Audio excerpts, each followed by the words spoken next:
Okay, welcome to my little machine shop. I have toolbox, I have drill press, just a little Harbor Freight drill press, but it does the job. And I have little Grizzly lathe, which is exactly the same as a jet lathe of the same size, this is an 8 by 20. 8-inch swing, 20 inches between centers. Speaking of between centers, I have a part mounted between centers right now, and I'm going to try and do all of this one-handed, so forgive me if it gets a lot shaky and stuff. But I'm going to loosen up my tailstock here and pull it back. Gotta loosen it more.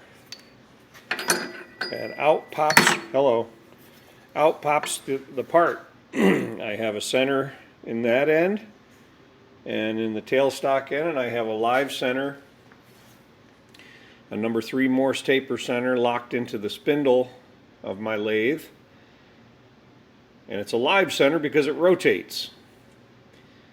And this is my dog driver plate. Some people call it a face plate. It's really not. It's a driver plate. Down there's my face plate.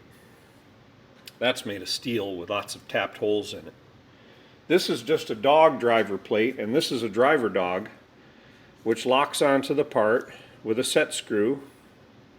Yes, I painted it green to match my machine, haha. But basically this tang here gets driven because it's engaged into one of the slots, and then the live center goes into that. And I can't do this one-handed, but I'm going to bring the tailstock back up and mount the part in there, so just hang on a second.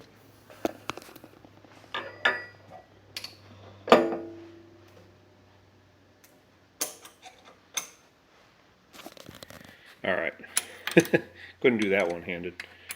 And so I'm locking down the tailstock good and tight, and I'm going to make sure that the quill is tight in there. So there's plenty of tension now.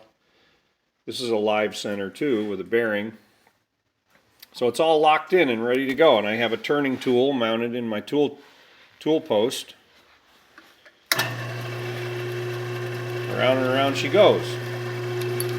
So this is how you turn between centers. And the reason I'm doing it at home is it's really rarely done in industry anymore where you have a driver dog like that. Most of the time we're just using a chuck in the spindle of the lathe, and then we support our part. If it's longer than 3 diameters sticking out, then you have to have the support of a center, of a tailstock and center. By the way, there's my steady rest, which I built, and I'm not using it at the moment, so it's locked down back here out of the way. So anyway, I'm going to go ahead and dial in a cut on my machine. And yes, this is high-speed steel, so it's going to be a light, very slow, light cut.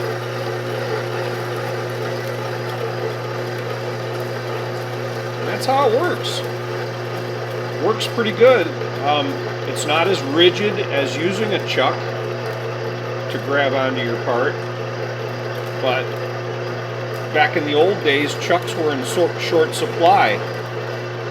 Every lathe came with a driver plate, just about, and every lathe you put a live center in the spindle. And incidentally, back in the day, you didn't have a live center in your tailstock, you had a dead center, like this one. That would be in the tailstock, and so the part's rotating on that center, and you had to keep high pressure lube on it, and you had to have just the right amount of tension on it, otherwise you could burn up your center. I remember that from the 1970s when I was in trade school. Anyway, that's what it is to turn between centers. It's not rocket science, it's really very old school kind of turning, but it does the job.